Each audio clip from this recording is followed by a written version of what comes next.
Tout à l'heure, je discutais avec un de mes collaborateurs au bureau et je lui ai demandé comment est-il possible que ton pays soit pauvre. Il m'a dit, il pense que c'est la volonté de Dieu. Bon, bien évidemment, sa réponse m'a choqué parce que je me suis dit, mais depuis le temps que on se côtoie, comment peux-tu penser une seule seconde que Dieu veuille que ton pays soit pauvre? En réalité, je pense même que c'est le contraire. Vu le scandale géologique qu'il y a dans ton pays, en fait, Dieu a tout donné à ton pays pour que vous soyez parmi les plus riches et les plus puissants au monde. Malheureusement, ce n'est simplement pas le cas. Il se trouve que ce type de mentalité de défaitisme est très présent dans notre communauté. Je parle là de quelqu'un qui est très intelligent, instruit, ingénieur de formation et qui pense quand même que c'est surnaturel, la raison de la pauvreté en Afrique. Dites-moi dans les commentaires ce que vous en pensez. Peut-être que c'est moi qui me trompe et qu'en fait c'est une question de volonté de Dieu. Mais aujourd'hui je vais vous parler de la Guinée. Le pays dans lequel Mamadi Doumbouya a fait un coup d'état il y a de cela quelques mois et qui aujourd'hui est en train de complètement changer la face de ce pays. Pour ceux d'entre vous qui ne le savent pas, la Guinée est non seulement première réserve de fer au monde, mais aussi première réserve de bauxite. La deuxième question que j'ai posée à mon collaborateur était de savoir, est-ce que tu sais ce que c'est que la bauxite? Il m'a répondu oui. Et je lui ai demandé, est-ce que tu sais à quoi ça sert?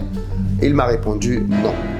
Et c'est peut-être ça le malheur aussi des Africains. Nous disons que nous avons des richesses, des matières premières, mais savons nous-mêmes seulement à quoi elles servent. Dans cette vidéo, vous allez comprendre comment Mamadi Doumbouya, qui fait peut-être moins de bruit que les autorités maliennes, est en train de changer radicalement la face de son pays.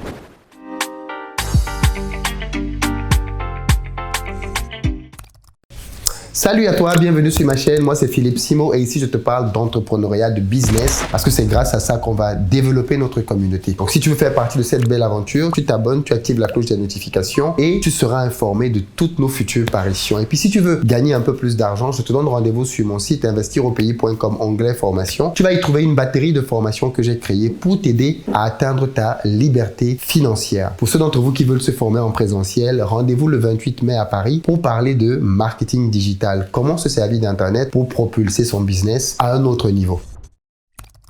Qu'est-ce que donc la bauxite? Alors pour ceux qui ne le savent pas, la bauxite est le minerai à partir duquel on obtient l'alumine, qui permet d'obtenir l'aluminium. Et l'aluminium, on est d'accord, c'est indispensable à tout. Dans la médecine, dans l'aéronautique, dans l'automobile, dans la construction, on a besoin d'aluminium partout. En Afrique par exemple, c'est avec l'aluminium que l'on construit les tôles de maison. L'aluminium est indispensable à toutes les industries quasiment. Et le pays qui en possède la plus grande quantité au monde est la Guinée. Voilà pourquoi ce pays ne doit pas être pauvre. Cette vidéo a été faite avec beaucoup de tristesse parce que quand on voit les chiffres et ce que représente la Guinée, on est extrêmement déçu. Il faut savoir que la Guinée, c'est un vrai scandale géologique. C'est un pays qui est plein de richesses minières. Or, diamants, fer, bauxite et j'en passe. Et tout ça regorge dans un pays qui malheureusement est pauvre. Un pays qui n'a que 16 milliards de dollars de PIB annuel. Comment expliquer cela? Je vais vous démontrer en regardant les chiffres que ce n'est pas normal ce qui se passe en Guinée. Le premier tableau que je vais vous montrer, c'est celui qui présente les réserves de bauxite au monde. La Guinée arrive de loin en tête. La Guinée a 7,4 milliards de tonnes de réserves de bauxite. Ce pays possède à lui tout seul plus de la moitié des réserves de bauxite dans le monde entier.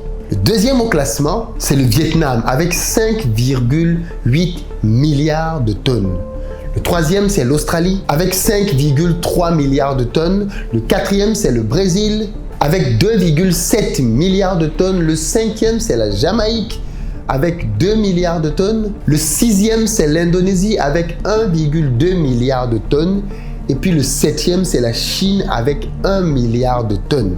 Vous allez comprendre dans quelques secondes pourquoi je me suis arrêté à la Chine. Après avoir parlé des réserves de bauxite dans le monde, regardons à présent les producteurs de bauxite dans le monde, c'est-à-dire la quantité extraite par an dans les différents pays. Et à ce niveau-là, le premier pays, c'est l'Australie, avec 100 millions de tonnes extraites par an. Le deuxième, c'est la Guinée, avec 82 millions de tonnes. Ils ont dépassé la Chine, qui est troisième, avec 75 millions de tonnes. Le quatrième, c'est le Brésil, avec 29 millions de tonnes. Le cinquième, c'est l'Inde avec 26 millions de tonnes.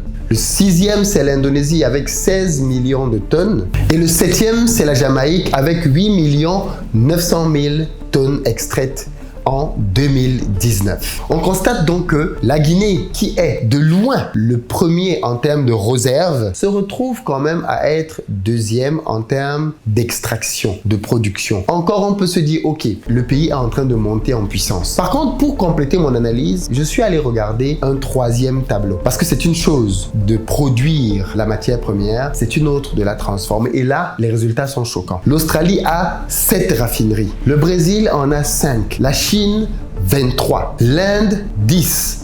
La Guinée, une seule. Et encore, cette raffinerie appartient à qui? À la CBG, compagnie de bauxite de Guinée, qui elle-même appartient à 59% à Rio Tinto, toujours Rio Tinto, Alcoa, l'américain, et Dadco Investment. Face à cette situation absurde, Mamadi Doumbouya, le nouvel homme fort de Guinée, a décidé de changer les choses en désormais imposant aux multinationales non seulement d'extraire, mais surtout de raffiner, de transformer sur place. Décision salutaire. Les revenus escomptés sont en deçà des attentes. Vous et nous ne pouvons plus continuer à ce jeu de dupes qui perpétue une grande inégalité dans nos relations. Il en est aussi du processus de transformation de nos matières premières que vous exploitez. Désormais, leur transformation sur place devient incontournable.